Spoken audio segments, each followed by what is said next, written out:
ఎన్నికల సమీపిస్తున్న కొద్దీ టీడీపీ దౌర్జన్యాలు ఎక్కువైపోతున్నాయి. ప్రకాశం జిల్లా ఉప్పమాగులూరులో టీడీపీ నేతలు దారుణానికి ఒడిగట్టారు. వైఎస్ఆర్సీపీ సోషల్ మీడియా కన్వీనర్ గోపిరాజుపై కత్తితో దాడి చేశారు. కొబ్బరి బొండాల కత్తితో హత్యాయత్నానికి పాల్పడ్డారు. గోపిరాజు తలపై తీవ్ర గాయమైంది. కత్తులు తీసుకొని ఒక సోషల్ మీడియా కన్వీనర్ని ఒక సిద్ధం సభలో ఏదో 2 పోస్టులు షేర్ చేశాడనే విషయంపై అత్యంత దారుణంగా అతను 2 పోస్టులు జగన్ సంబంధించిన పోస్టులు షేర్ చేశాడని నువ్వు ఎవరా నువ్వు కూలి చేసుకునేవాడికి నీకు అంత అవసరమా అని బెదిరింపు కాల్స్ చేసిన వాళ్ళు ఫోటోలు ఫోన్లు కూడా ఉన్నాయి.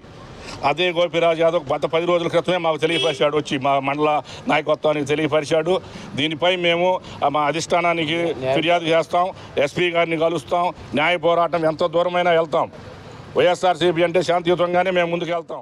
మరింత సమాచారం మా ప్రతినిధి శ్రీనివాస్ అందిస్తారు. Srinivas, YSRCP social media convener గోపిరాజుపై కత్తితో దాడి చేశారన్నట్టుగా టీడీపీ వర్గీయులు మనకు తెలుస్తోంది. ఈ దాడి ఘటన ఎందుకు జరిగింది? అట్ ద సేమ్ టైం వారి కుటుంబ సభ్యులు ఏం చెప్తున్నారు?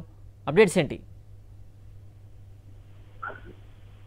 దారి కాచి ఇదంతా కూడా పథకం ప్రకారం సోషల్ మీడియా ఎవరైతే గోపిరాజు గారు ఉన్నారో పనిచేస్తున్నారు.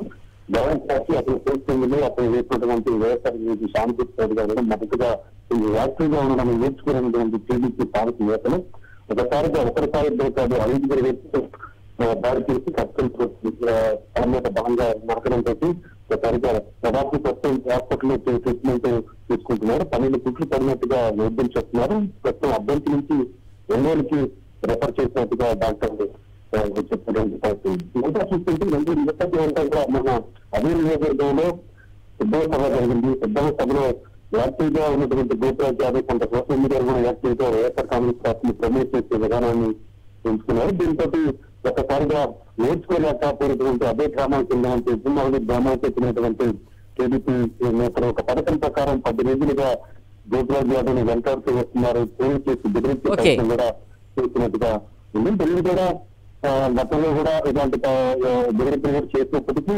వైఎస్ఆర్ దృష్టికి తీసుకెళ్లారు. తీసుకునే పరిస్థితుల్లో ఈ రోజు ఏ విధంగా దాడి చేసి మరి తీవ్రంగా దాడి చేసిన పరిస్థితి ఉంది.